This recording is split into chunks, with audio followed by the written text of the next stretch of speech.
मतलब हम बिना खाने के हैं एक स्पेसिफिक या एक्सटेंडेड ड्यूरेशन के लिए।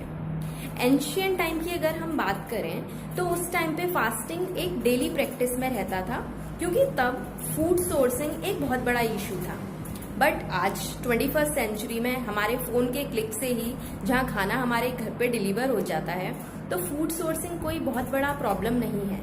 तो वो कौन से कारण है जिसकी वजह से हम आज फास्टिंग फॉलो करते हैं? तो उसका मेन रीजन एक है कोई भी धार्मिक कारण। दूसरा रीजन हमारी तबीयत ठीक नहीं है, हमारा खुद ही खाने का मन नहीं है, जो बहुत कम लोग करते हैं। और तीसरा कारण है कि हम अपने वेट को मैनेज करना चाह रहे हैं। बट जैसा कि मैंने प्रीवियस वीडियो में आपको बताया था कि ना केवल वेट मैनेजमेंट बट फास्टिंग के बहुत सारे हेल्थ बेनिफिट्स रहते हैं। तो आज हम शुरू करते हैं पहला टाइप ऑफ फास्टिंग, और वो है calorie restriction fasting. Calorie restriction, जैसा कि नाम से ही पता चल रहा है, हमने अपने कैलोरी इंटेक को रिस्ट्रिक्ट किया है या कम किया है। और ये बेसिक टाइप का फास्टिंग है। जब भी हम व्रत या उपवास की बात करते हैं तो हमारे दिमाग में यही टाइप आता है कि हमको कम खाना है, अपने कैलोरी इंटेक को कम करना है। यूजुअली ये 18 to 48 आवर्स तक फॉलो किया जाता है। बट मेक श्योर जब भी आप फास्ट कर रहे हैं उससे एक दिन पहले आपका कैलोरी इंटेक इतना प्रॉपर होना चाहिए कि फास्ट वाले दिन आपका ग्लूकोज लेवल मेंटेन रहे। दूसरी चीज, वाटर इंटेक अपना अच्छा रखना है फास्ट वाले दिन, और अपनी एक्टिविटी लेवल को लो रखना है।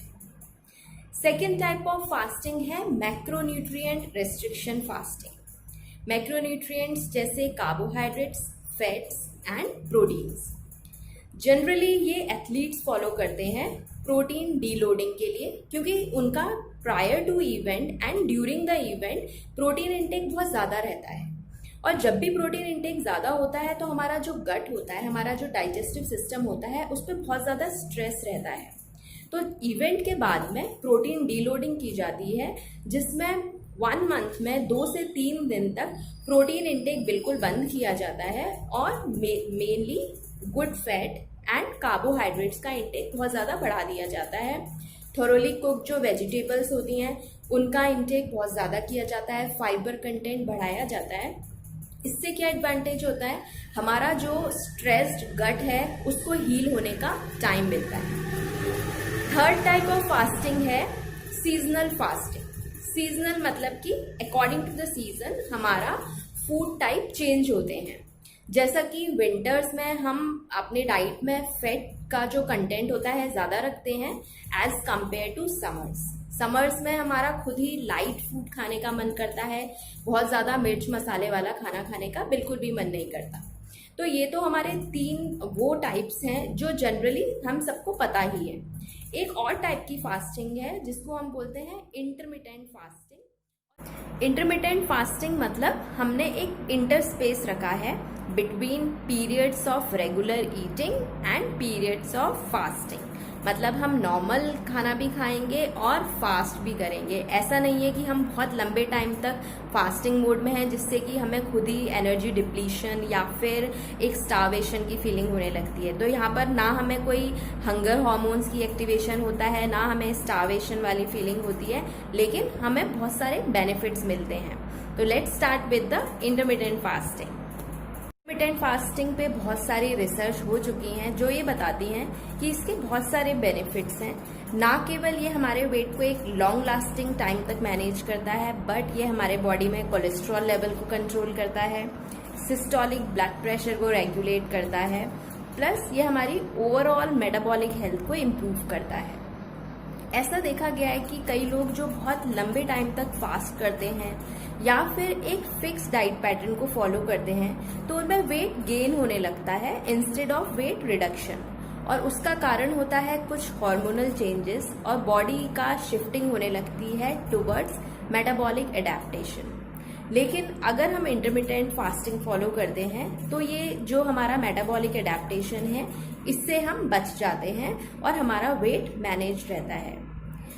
इसका एक और एडवांटेज है और वो है कीटोसिस। जब भी हम इंटरमिटेंट फास्टिंग करते हैं तो हमारी बॉडी की शिफ्टिंग हो जाती है टुवर्ड कीटोसिस। इसमें फैट बर्निंग होने लगती है इंस्टेड ऑफ कार्बोहाइड्रेट बर्निंग, और जो कीटोन्स होते हैं वो हमारे बॉडी के सेल्फ रिपेयर सिस्टम को ट्रिगर करते हैं। लेकिन कुछ लोगों को ये फास्टिंग नहीं फॉलो करनी चाहिए, और वो है ड्यूरिंग प्रेगनेंसी। सेकेंड, जो भी लोग डायबिटिक मेडिकेशंस पे हैं या जिन लोगों की ब्लड ग्लूकोज लेवल बहुत कम हो जाता है। तीसरा, जो लोग मल्टीपल ड्रग्स पे हैं, क्योंकि जब भी हम कैलोरी इंटेक कम करते हैं तो उसकी वजह से हमारा जो ड्रग का एब्जॉर्प्शन है वो अफेक्ट हो जाता है। एंड वन मोर, जिन लोगों में भी कोई ईटिंग डिसऑर्डर्स हैं। तो इस तरीके से अगर हम ध्यान रखते हैं तो इंटरमिटेंट फास्टिंग बहुत बेनिफिशियल है, और इसके कई सारे टाइप्स हैं। Coming on to the most popular type, and that is 5:2 fasting. 5:2 मतलब हम हफ्ते में 5 दिन नॉर्मल ईटिंग मोड में हैं, कोई कैलोरी काउंट नहीं कर रहे हैं, जो खाने का मन है वो खा रहे हैं। लेकिन 2 दिन हम अपने कैलोरी इंटेक को बहुत रिड्यूस कर रहे हैं। फीमेल्स में 500 कैलोरीज पर डे और मेल्स में 600 calories per day. Second type होता है टाइम रेस्ट्रिक्टेड फास्टिंग, मतलब हमने एक विंडो सेट की है जिस टाइम पे हम ईटिंग मोड में हैं और एक टाइम पे हम फास्टिंग मोड में हैं। जनरली टाइम रेस्ट्रिक्टेड फास्टिंग हम 14 to 16 आवर्स के लिए फॉलो करते हैं, और ज़्यादातर हम इसे स्टार्ट करते हैं शाम को 5 बजे के बाद या फिर शाम को 7 बजे के बाद। सुबह 9 बजे से लेके शाम को 5 बजे तक या शाम को 7 बजे तक हम नॉर्मल ईटिंग मोड में रखते हैं, अपना नॉर्मल डाइट ले रहे हैं, नॉर्मल कैलोरी इनटेक है, लेकिन उसके बाद हम फास्टिंग मोड में चले जाते हैं। इसका क्या एडवांटेज होता है कि बॉडी में ऑटोफेजी एक्टिवेट होती है। जब भी हमारा बॉडी नॉर्मल फंक्शन में है, बहुत सारे मेटाबॉलिक रिएक्शंस होते हैं, तो कुछ डेब्रीज या वेस्ट प्रोडक्ट्स इकट्ठे हो जाते हैं हमारे पावर हाउस के चारों तरफ। पावर हाउस है हमारे सेल का माइटोकॉन्ड्रिया, और ये जितने भी डेब्रीज होते हैं ये उसके फंक्शन को अफेक्ट करने लगते हैं। बट जैसे ही ऑटोफेजी एक्टिवेट होती है ये सब क्लियर हो जाता है और उसकी एक्टिविटी इम्प्रूव होती है। लिवर में जो ग्लाइकोजन स्टोरेज होता है उसका डिप्लीशन होने लगता है, फैट बर्निंग इम्प्रूव हो जाती है। Then we have one more type, और वो है हमारा ओवरनाइट फास्टिंग। ओवरनाइट मतलब हम शाम को 7 बजे से दूसरे दिन सुबह 7 बजे तक फास्टिंग मोड में रहते हैं। ये ज़्यादातर सभी लोग फॉलो करते हैं, बट कुछ ऐसे भी लोग हैं जो अपने एक फिक्स टाइम पे डिनर करते हैं और उसके बाद जब भी अगर देर रात तक भी जग रहे हैं तो वो कुछ और भी खा लेते हैं, मतलब वो अपने डाइजेस्टिव सिस्टम को बिल्कुल भी ब्रेक नहीं दे रहे हैं। Then we have one more type, और वो है हमारा alternate day fasting. Alternate day fasting मतलब एक दिन हम प्रॉपर खाना खा रहे हैं, नेक्स्ट डे हम अपने रेगुलर कैलोरी इंटेक से 25% कैलोरीज कट कर रहे हैं। तो ये ऑटोफेजी को भी बहुत अच्छे से इम्प्रूव करता है, प्लस हमारे हीलिंग को प्रमोट करता है। Then we have one more type, और वो है 24 आवर्स फास्टिंग, जो कि सुन के ही बहुत कठिन महसूस होता है, और ये सीरियसली ये बहुत हार्ड होता है, और ये हमें एक स्टार्वेशन की या वीकनेस वाली फीलिंग देता है। अगर हम इसको 5:2 मोड से कंपेयर करेंगे तो इसके बेनिफिट्स कम हैं एज कंपेयर टू 5:2 मोड। ये बहुत टफ है, बेनिफिट्स कम है, तो हम इसकी जगह या तो ऑल्टरनेट डे फास्टिंग प्रेफर कर सकते हैं या फिर 5:2 फास्टिंग। तो हमने देखा कि फास्टिंग बहुत तरह की है, बहुत सारे बेनिफिट्स हैं, बट जब भी आप फास्टिंग करते हैं आप वो मोड सेलेक्ट करेंगे जो आपके लाइफस्टाइल को या आपकी ओवरऑल हेल्थ को सूट करता है।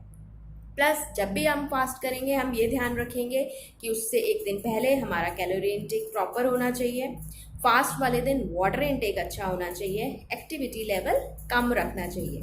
अगर हम इन सब चीज़ों को फॉलो करते हुए फास्ट को भी प्रैक्टिस करते हैं तो ये हमारे बहुत सारे बेनिफिट्स देता है। हमेशा खाता रहना जो है वो हमारे डाइजेस्टिव सिस्टम को स्ट्रेस्ड स्टेट में रखता है, तो उसको भी एक ब्रेक की ज़रूरत है। तो stay connected. Thanks for watching this video and keep watching our videos. Thank you so much. Stay healthy, stay safe.